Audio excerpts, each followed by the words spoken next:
di Rumah Sakit Ahmad Dahlan.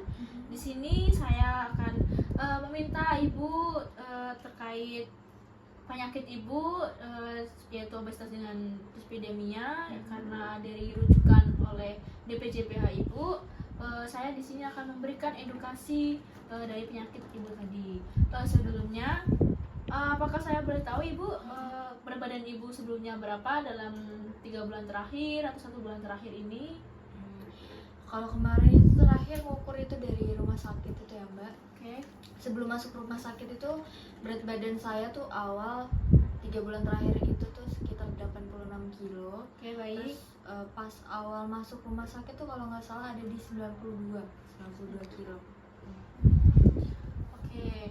Kalau boleh tahu Ibu asupan Ibu konsumsi makan akhir-akhir ini apa ya Bu? Akhir-akhir ini ya. Ya. Karena saya di kantor ya Mbak, saya kan manajer, jadi saya tuh jarang banget makan ambil dari rumah gitu. Jadi saya lebih sering GoFood kayak gitu Mbak. Jadi kalau saya tuh sering GoFood tuh buat makan siang, makan malam itu saya sering GoFood. Kalau misalnya buat sarapan tuh saya tuh sering banget bawa bekal dari rumah. Itu tuh ada roti manis gitu pakai selai gitu. Itu saya roti manisnya tuh biasanya 3-4. Nah itu sama minum, biasanya minumnya minum manis gitu Mbak. Terus kalau GoFoodnya itu saya sering banget GoFood itu kayak makan makanan junk food gitu sih Mbak. Saya kayak lebih seringnya sih saya pakai ayam tepung sih, kayak ayam geprek sama yang lainnya lah, ayam tepung kayak gitu. Oke, baik. Kalau untuk asupan serat itu Bu seperti kayak sayuran atau buah-buahan itu sering mengkonsumsi juga atau jarang juga? Kalau buat saya pribadi sih saya kurang suka sama sayur-sayuran Mbak. Jadi saya memang jarang banget konsumsi sayur-sayuran. Kalau buat buah-buahan sih masih sering. Itu di kantor itu tergantung sih. Kalau di kantor tuh biasanya saya sekitar seminggu tuh 2 kali konsumsi buah-buahan gitu. Oke, baik.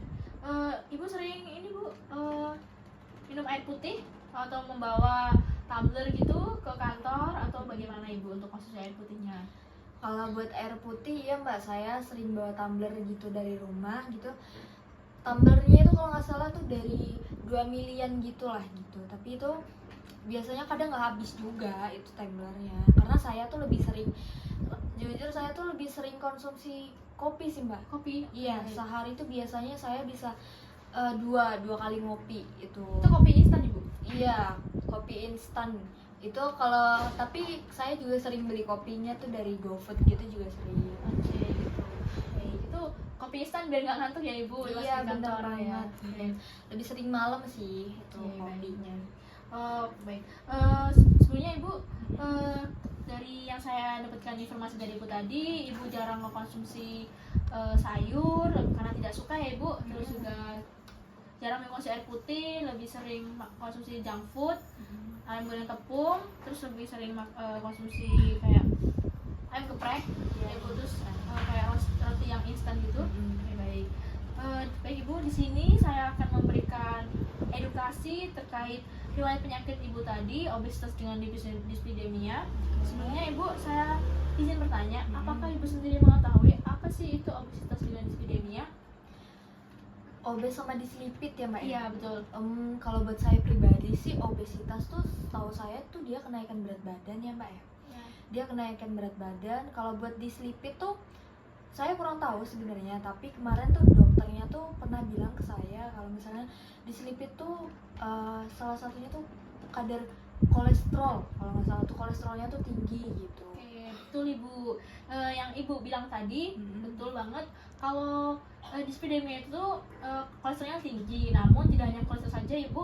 Dislipidemia itu seperti kayak kadar lipidnya dalam darah kita itu tinggi, jadi kayak kolesterol, LDL, nah itu Bu. Nah HDL juga turun Ibu. Jadi di sini saya akan memberikan edukasi kepada Ibu terkait penyakit Ibu yaitu obesitas dan dislipidemia. Kenapa Ibu? Karena itu sangat berbahaya karena akan berakibat fatal, menyebabkan komplikasi yang lain Bu, seperti stroke dan penyakit jantung seperti itu Bu. Nah di sini saya ada leaflet yaitu informasi terkait diet yang akan diberikan kepada Ibu atau boleh Ibu baca-baca di sini.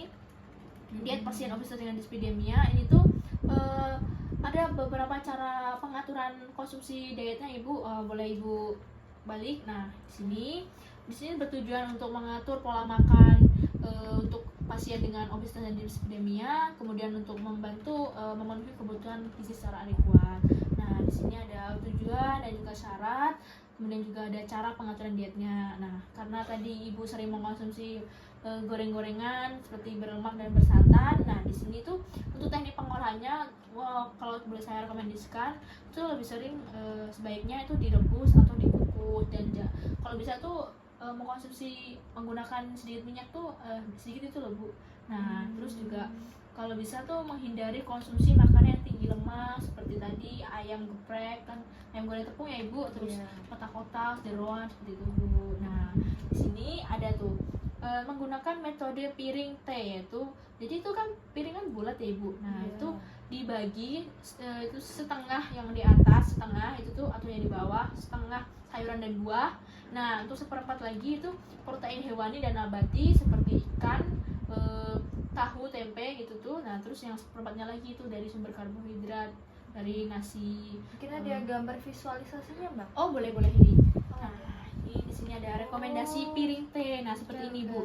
Di sini terlihat ya Bu, ini dari Kemenkes. Nah ini tuh ada setengah dari sayur dan buah.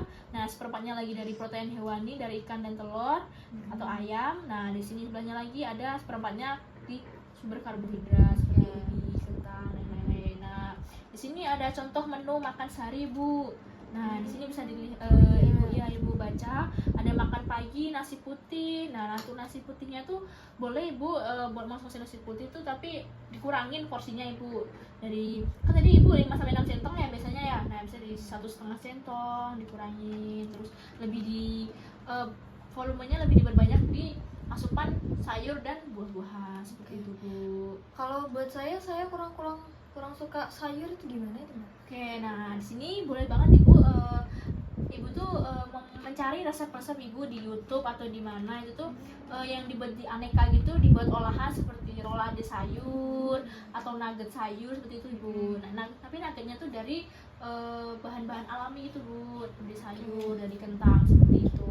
Nah di sini Bu ada bahan makanan yang dianjurkan dan tidak yang dianjurkan. Jadi agar ibu bisa tahu makan apa aja yang boleh dan tidak boleh untuk kondisi ibu saat ini, ibu boleh baca di sini ada sumber karbohidrat dari beras merah, boleh nasi putih cuman porsinya dikurangin. Nah itu ada ubi, kentang, sumber protein yang dianjurkan seperti ikan, unggas tanpa kulit, putih telur, dan juga susu yang rendah lemak seperti itu. Dan juga ada protein nabati dari tahu dan tempe, kemudian ada sayur segar tadi seperti yang kalau ibu kurang mengkonsumsi sayur, jadi ibu boleh membuat aneka olahan seperti itu. Kemudian juga ada buah-buahan, kemudian juga lebih baik menggunakan minyak jagung ibu kalau misalkan ingin menumis, atau seperti minyak kedelai atau margarin daripada menggunakan minyak kelapa sawit.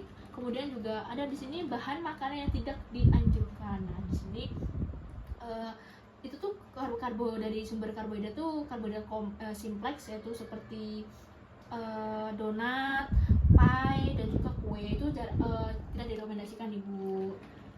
Jadi nggak boleh sama sekali ya mbak makan itu? Boleh ibu, cuman kalau untuk saat ini sebaiknya dikurangi, misalkan tapi lebih sering dibanyakin dikonsumsi makanan yang dianjurkan tadi. Boleh ibu, cuman porsinya lebih dikurangin untuk saat ini. Nah terus di sini ada protein hewani tadi, ibu kan suka makan daging sapi. Nah itu untuk saat ini lebih baik dikurangin. Nah kemudian di protein nabati juga untuk masaknya tuh jangan menggunakan santan, atau jangan digoreng dengan kelapa sawit. Nah di sini juga ada sayuran yang dimasak karena ibu tidak mau konsumsi sayuran. Nah tadi bisa dirubah jadi ke konsumsi sayuran yang buat aneka makanan. Nah juga lebih baik ibu jangan untuk sekarang mengurangi konsumsi kopi dan minuman manis karena itu dapat berdampak ke dislipidemia ibu seperti itu Bu. Berarti saya konsumsi kopi itu yang paling ini ya mbak ya, buat saya berat badannya naik ya mbak ya?